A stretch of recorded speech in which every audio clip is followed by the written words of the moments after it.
അതിൽ തേന്മഴയായി മാറിയ വൈറൽ ഗാനമാണ്. സ്കൂളിലെ വിനോദയാത്രയ്ക്കിടയിൽ 6ാം ക്ലാസ്സുകാരൻ പാടിയ പാട്ട് സമൂഹ മാധ്യമങ്ങളിൽ വൻ ഹിറ്റായി മാറിയിരിക്കുന്നു. കണ്ണൂർ തളിപ്പറമ്പ് തൃച്ചമ്പലം യു പി സ്കൂളിലെ കിരണാണ് സ്വരമാധുര്യത്തോടെ വൈറൽ ഗാനം പാടിയത്. അർജുൻ കല്യാട് തയ്യാറാക്കിയ റിപ്പോർട്ട് കാണാം.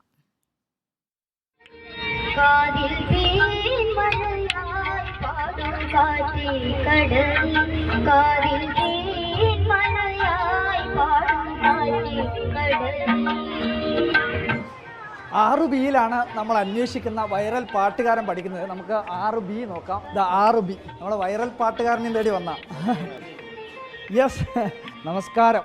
എൻ്റെ പാട്ടിപ്പോൾ ഭയങ്കര വൈറലല്ലേ? കണ്ടായിരുന്നാ? കണ്ട്. നമുക്കൊരു കാര്യം ചെയ്യാം. ആദ്യം സൂര്യകിരണിൻ്റെ ആ വൈറൽ പാട്ട് ഒന്നും കൂടി നമുക്ക് എല്ലാവരും കാണാം. കാതിൽ തേൻ മഴയായി പാടൂ കാറ്റേ കടലേ, കാതിൽ തേൻ മഴയായി പാടൂ കാറ്റേ കടലേ, കടൽ കാറ്റിൻ മുത്തങ്ങളിൽ കരൾ കുളിർത്താരോ, മധുരമായി പാടും മണിശങ്കുകളായി, കാതിൽ തേൻ മഴയായി പാടൂ കാറ്റേ കടലേ. പിന്നെ ഇതാരാ ഷൂട്ട് ചെയ്തത്? ഇത് ജ്യോതിഷ് മാഷ്, ശ്യാമാഷു. അതെയല്ലേ? കലോത്സവത്തിലൊക്കെ പങ്കെടുത്തിട്ടുണ്ടോ? ആ, പങ്കെടുത്തിട്ടുണ്ട്. അതെയോ? എന്നിട്ട് സമ്മാനമൊക്കെ കിട്ടിയിട്ടുണ്ടോ? ആ, കിട്ടിയിട്ടുണ്ട്. അതെയോ? പാട്ട് പിന്നെ മുന്നേ ഇങ്ങനെ പഠിക്കുക, ശരിക്കും തന്നെ ഒരു അധ്യാപകന്റെ അടുത്ത് പോയി പഠിക്കുകയൊക്കെ ചെയ്യുന്നുണ്ടോ? ആ, പഠിക്കുന്നുണ്ട്. അതെയോ? ഇവരൊക്കെ കലോത്സവത്തിൽ പങ്കെടുത്തവരാണ്. കലോത്സവത്തിൽ ഇവർ പങ്കെടുത്തിട്ടുള്ള സംഘഗാനം അല്ലേ? സംഘഗാനത്തിൽ ഒരു പാട്ടും കൂടി നമുക്ക് കേൾക്കാം.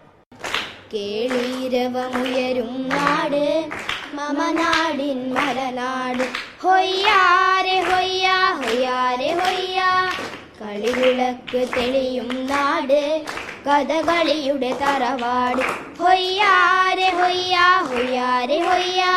യെസ്, അടിപൊളി. ഒരു കാര്യം നമുക്ക് മനസ്സിലായി, ഈ സ്കൂളിലെ സൂര്യകിരൺ മാത്രമല്ല നിരവധിയായിട്ടുള്ള കുട്ടികൾ നല്ല പാട്ടുകാരാണ്. എന്തായാലും സോഷ്യൽ മീഡിയയിൽ ശ്രദ്ധിക്കപ്പെട്ടതുകൊണ്ട് സൂര്യകിരൺ താരമായി. ഇനി നമ്മുടെ ഈ വീഡിയോ കൂടി പുറത്തു വരുമ്പോൾ നമ്മളെല്ലാവരും ഫേമസ് ആവും. അപ്പോൾ കണ്ണൂരിൽ നിന്നും വീഡിയോ ജേർണലിസ്റ്റ് ലിമേഷ് ചെറുവേഷയ്ക്കൊപ്പം reporter Arjun Kalyad in reporter.